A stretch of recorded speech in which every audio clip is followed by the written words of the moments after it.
ఏం సాఫ్ట్వేర్ జాబ్లబ్బా, నాకేం అర్థం కావట్లేదు. ఎంత కష్టమైనా ఓ రిచ్ ఫిగర్ని చూసి దాన్ని పెళ్లి చేసుకుని లైఫ్లో సెటిల్ అయిపోదాం అనుకుంటున్నాను. 6 నెలలకే నాకు ఇలా ఉందంటే 2 ఏళ్ళగా ఎలా చేస్తున్నావు లిఖిత ఈ జాబు? కొన్ని పనులు ఇష్టంతో చేస్తాము, కొన్ని పనులు ఇష్టమైన వాళ్ళ కోసం చేస్తాము. విజయ్కి జాబ్ లేదు కాబట్టి అట్లీస్ట్ నేను జాబ్ చేస్తే ఫైనాన్షియల్గా హెల్ప్గా ఉంటుందని అందుకే. అవును, విజయ్ అంటే గుర్తొచ్చింది. ఏంటి ఈ మధ్య కనిపించట్లేదు? పిక్ చేసుకోవడానికి కూడా రావట్లేదే. మీ ఇద్దరి మధ్య ఏమైనా గొడవ జరిగిందా? అలా ఏం లేదు. అంటే వాడు జాబ్ ట్రయల్స్లో బిజీగా ఉన్నాడు కదా, మళ్ళీ డిస్టర్బ్ చేయడం ఎందుకని నేనే పిలవలేదు. సరే, నేను వెళ్తున్నా. నేనేమైనా డ్రాప్ చేయమంటావా? నాకు దారిలో వేరే వర్క్ ఉంది, నేను వెళ్తా. సరే, నేను వెళ్తున్నా. ఎక్కడికి వెళ్తున్నావు? అదే చెప్పా కదా, రిచ్ ఫిగర్ని పడేయాలని చెప్పి. ఓకే, అదే పని మీద వెళ్తున్నా. బాయ్.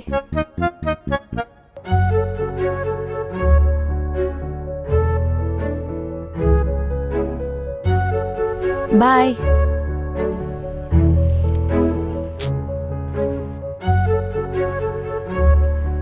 విజయ్ అసలు ఫోనే చేయట్లేదు, ఏం చేయట్లేదు.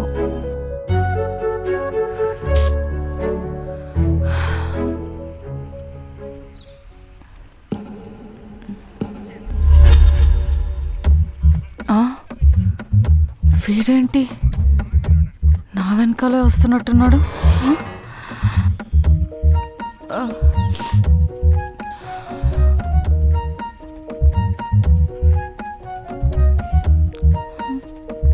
నీళ్ళు.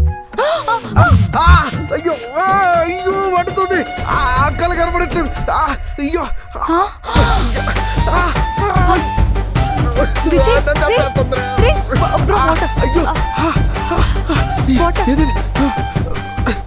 సారీ రా, నువ్వు అనుకోలేదు. విజయ్ సారీ. నీ పిచ్చి, అదేమన్నా పెళ్లిలో చల్లే పన్నీర్ అనుకున్నావా? కనిపించిన మీదంతా చల్లడానికి. అయినా నువ్వు అలా దొంగలాగా మాస్క్ కట్టుకొని వస్తావని నేనేమన్నా అనుకున్నానా? నార్మల్ గా రావచ్చు కదా. ఏదో నీకు జలకిద్దామని వచ్చాను. నాకేం తెలుసు నువ్వే జలకిస్తావని. అబ్బా, కళ్ళు మండుతున్నాయి. అయ్యో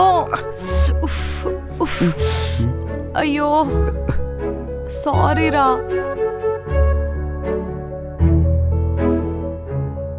ఎంత ప్రేమే నీకు నా మీద. లిఖిత, నీతో మాట్లాడాలి. వదులు, నాకు పని ఉంది. నాకంటే ఎక్కువ పనులున్నాయా? ఆ రోజుతోనే అంతా అయిపోయింది. ఇంకా నీకు నాకు సంబంధం లేదు. ఏంటి సంబంధం లేదా? నన్ను ప్రేమించట్లేదా? ఒకప్పుడు ప్రేమించా, ఇప్పుడు ప్రేమించట్లేదు. అబద్ధాలు చెప్పదు, ఆడపిల్లలు పుడతారు. పుట్టినా పర్లేదు, నేను పెంచుకుంటాను. ఆవేశంతో అరిచే అబ్బాయిల కన్నా ఆగి ఆలోచించే అమ్మాయిలే చాలా బెటర్. ఏ లిఖిత, నేను నీ మనసులో ఉండబట్టే కదా ఎవడో నీ మీద చేయేస్తే పెప్పర్ స్ప్రే కొట్టావు. ఓ హలో, మా అమ్మాయిల మీద ఎవరైనా ఇష్టం లేకుండా చేయేస్తే మేము ఇలాగే రియాక్ట్ అవుతాం. అది స్ట్రేంజర్ అయినా సరే, ప్రేమించినోడైనా సరే. తల్లి, నీతో ఆర్గ్యూ చేసే ఓపిక నాకు లేదు. జరిగిన దానికి ఐఎమ్ రియలీ రియలీ సారీ. అయినా అంత చిన్న విషయానికి ఇంతలా బతిమాలించుకోవాలా? ఏంటి, ఇది చిన్న విషయమా? నా మీద అరవడం చిన్న విషయమా? అయినా ఆ రోజు నుంచి ఒక్కసారైనా కాల్ అయినా మెసేజ్ అయినా చేస్తావా అని చూసాను. కానీ కాల్ చేయకుండా మళ్ళీ నేనే నీకు కాల్ చేస్తే నా నంబర్ కట్ చేస్తావా? నేను కట్ చేయలేదు, నీ నంబర్ బ్లాక్ చేశా. ఏంటి, నా నంబర్ బ్లాక్ చేస్తావా? నా నంబర్ బ్లాక్ చేసి తీరా తీరా. ఇదిగో తీసేసా. రాక్షసి, పని చేస్తున్నా చెయ్యి. అబ్బా రాక్షసి, తగ్గిందా కోపం? లేదు. మరి ఇంకేం చేయాలి? సారీ చెప్పు. సారీ. వినిపించట్లేదు. సారీ చాలా చాలదు. మరి ఇంకేం కావాలి? కాళ్ళ మీద పడి సారీ చెప్పు. ఏంటి కాళ్ళ మీద? ఏ పడవా? అంటే కొట్టావు కదా, సరిపోదా? ఇది ఆ రోజు మాట్లాడినందుకు, ఇది ఇన్ని రోజులు మాట్లాడకుండా ఉన్నందుకు.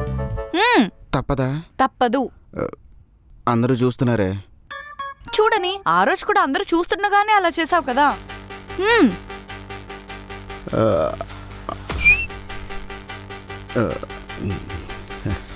ఓస్కో, ఓసే నన్ను క్షమించే, సరేనా? ఇంకెప్పుడు ఇలా చేయను, ప్రామిస్. అక్కడే ఉండు, అలాగే ఉండు, లేకొద్దు. ఏం చేస్తుంది ఇది? ఇంకెంతసేపే? ఒక్క నిమిషం. రాళ్ళు ఎక్కడెక్కడ గుచ్చుకుంటున్నాయి. ఇంకెంతసేపే? ఒక్క నిమిషం ఉండు. ఇంకా లేగు. అమ్మయ్యా.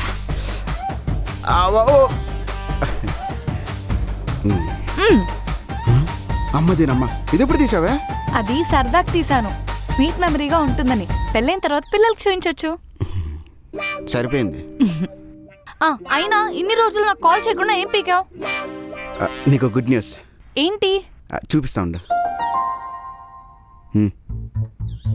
నాకు జాబ్ వచ్చింది. వావురా, కంగ్రాచులేషన్స్. ఇంత పెద్ద కంపెనీ. నేనే చాలాసార్లు ట్రై చేశాను, నాకెప్పుడు రాలేదు. నువ్వు ఏదో పని చేసి సంపాదించావురా? అంటే ఏంది నీ ఉద్దేశం? నీకు రాని దాంట్లో నాకు వస్తే దొంగ పని చేసి సంపాదించినట్ట? ఏదో నువ్వు హ్యాపీగా ఫీల్ అవుతావు అని చెప్తే తిరిగి నన్ను అవమానిస్తావా? అంటే అంత పెద్ద కంపెనీ కదా, సో చిన్న డౌట్ వచ్చింది. కష్టపడి నా టాలెంట్ అంతా ఉపయోగించి తెచ్చుకున్నాను. అయినా నాకు తెలుసా నువ్వు ఏదో ఒకరోజు జాబ్ కొడతావని. I'm very happy for you. సరే పద, మీ ఇంటికి వెళ్ళి మీ నాన్నతో మన పెళ్లి గురించి మాట్లాడదాం. ఓ బాబు, కొంచెం తగ్గు. దానికి ఇంకా టైం ఉంది. మా నాన్న ఇంట్లో లేరు. ఓ అవునా? అయితే మీ నాన్న లేడా? లేరు. సరే పద, మీ ఇంటికి వెళ్దాం. గుద్దుతా. మా తమ్ముడు ఉన్నాడు ఇంట్లో. అయినా దానికి ఇంకా చాలా టైం ఉంది. నాకు ఆకలి వేస్తుంది, ఏదైనా వెళ్తూ తిందాం పదా. నా ఆకలి గురించి ఎవరు పట్టించుకోవట్లేదు. ఏంటి? ఏం తింటావని? కోడి మాంసం తింటా. ఈ రోజు వెజ్ కదా. Hakka noodles with veg manchurian బాగుంటది. చాలా రోజులైంది. చిన్న చిన్న స్ప్రింగ్ ఆనియన్స్ కూడా వేస్తారు దాని మీద.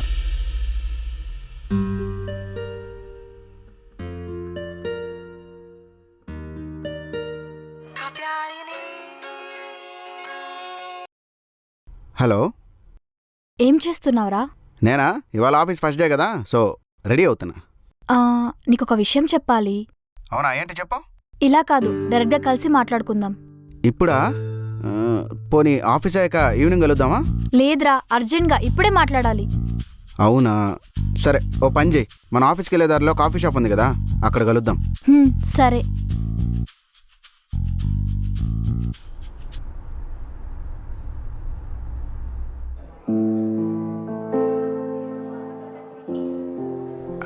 హాయ్ నీలు, చెప్పు, ఏదో మాట్లాడాలను. ఇవన్నీ టైం వేస్ట్ బ్రో. ఒక్కొక్క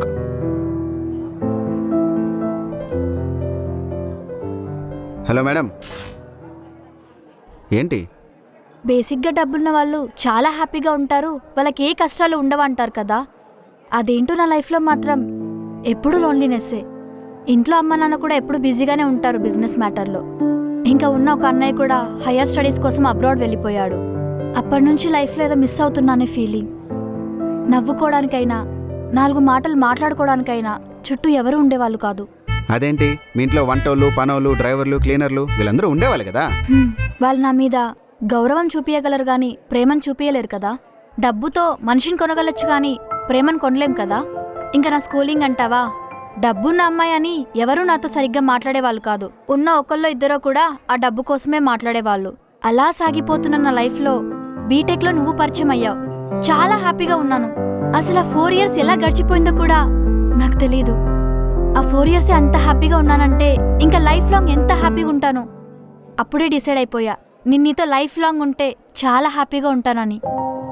నా ఇష్టం గురించి నీకు చాలాసార్లు చెప్పాలని ట్రై చేశా, కానీ చెప్పలేకపోయాను. ఎందుకంటే బీటెక్లో నువ్వు నిఖితాన్ని లవ్ చేస్తున్నావని తెలిసింది. నిన్ను మర్చిపోవడానికి చాలా ట్రై చేశాను. ఇన్ఫ్యాక్ట్ మర్చిపోలేక నీ మీద ఉన్న ఫోకస్ మొత్తం చదువు మీద పెట్టాను. అందుకే 2 years అబ్రాడ్ వెళ్ళిపోవాల్సి వచ్చింది. ఇంకెప్పుడు లైఫ్లో నేను కలవకూడదు అనుకున్నప్పుడు అన్ఎక్స్పెక్టెడ్గా మళ్ళీ కలిసావు. నేను లైఫ్లో మళ్ళీ హ్యాపీగా ఉండడం స్టార్ట్ చేశాను. నాకు నువ్వు లైఫ్ లాంగ్ కావాలి విజయ్. నీలు, కొంపదీసి నువ్వు నన్ను లవ్ అయితే చేయట్లేదు కదా? ఏమో విజయ్, నాకు నీతోనే ఉండాలనిపిస్తుంది. నీతో ఉంటే చాలా హ్యాపీగా ఉంటాననిపిస్తుంది. ఈ ఫీలింగ్కి పేరు ఏదైనా కానీ పర్పస్ మాత్రం ఇదే. అంతేనా? నువ్వు వరీ అవ్వకు, నేను నీతో లైఫ్ లాంగ్ ఫ్రెండ్గా ఉంటా, సరేనా? ఫ్రెండ్గా కాదు విజయ్. మరి ఇంకెలా? అది నువ్వు లిఖితతో ఎలా ఉంటావు అలానే నాతో కూడా ఉండాలి. నువ్వు లిఖితతో టైం ఎలా స్పెండ్ చేస్తావు అలానే నాతో కూడా టైం స్పెండ్ చేయాలి. అది ఎలా కుదురుతుంది? నేనైతే లిఖితతో లవ్లో ఉన్నా కదా. నేను నిన్నులో చేస్తున్నా కదా. నీకేమైనా పిచ్చా? నేను ఆల్రెడీ లిఖితతో లవ్లో ఉన్నాను తెలుసా కదా. నాకు జాబ్ విషయంలో హెల్ప్ చేసావు. విజయ్, నేను నిన్ను లవ్ చేయమని అడగట్లేదు, నా మీద కేర్ చూపి అని కూడా అడగట్లేదు. జస్ట్ నాతో టైం స్పెండ్ చేయి చాలు అంటున్నా. అదెలా కుదురుతుంది? ఒక పక్క జాబ్ టెన్షన్, ఒక పక్క ఫ్యామిలీ టెన్షన్, దానికే టైం సరిపోతుంది. ఉన్న కాస్తో కుస్తో టైం లిఖితాతో ఉండాలి. ఇంకా నీతో ఎలా ఉండమంటావు? Everything is possible Vijay. Morning green tea లిఖితతో షేర్ చేసుకో, ఈవినింగ్ కాఫీ నాతో తాగు, లంచ్ తనతో చేయి, డిన్నర్కి నాతో వచ్చేయి. ఎవ్రీ వీకెండ్ మార్నింగ్ షో తనతో వెళ్ళు, నైట్ షో నాతో వచ్చేయి. సింపుల్. అది నువ్వు చెప్పినంత ఈజీ కాదు. ఇలాంటిదంతా ఒకటి జరుగుతుందని మీ అన్నయ్యకి లిఖితాకి తెలిసిందనుకో, నా బతుకు బస్ స్టాండ్ అయిపోతుంది. సారీ, అస్సలు ఒప్పుకోను. కుదరాలి విజయ్. అరే కుదరదని చెప్తున్నా కదా. కుదరకపోతే కుదరకపోతే నువ్వు వేసిన ఈ స్కెచ్ మొత్తం మా అన్నయ్యతో చెప్పేస్తా. హే, నువ్వు జోక్ చేస్తున్నావు కదా. లేదు విజయ్, చాలా సీరియస్గా చెప్తున్నా. ఇన్నాళ్ళు నేను కోల్పోయింది చాలు. ఇక నుంచైనా నాకు నచ్చిన వాడితో ఉండాలని డిసైడ్ అయిపోయా.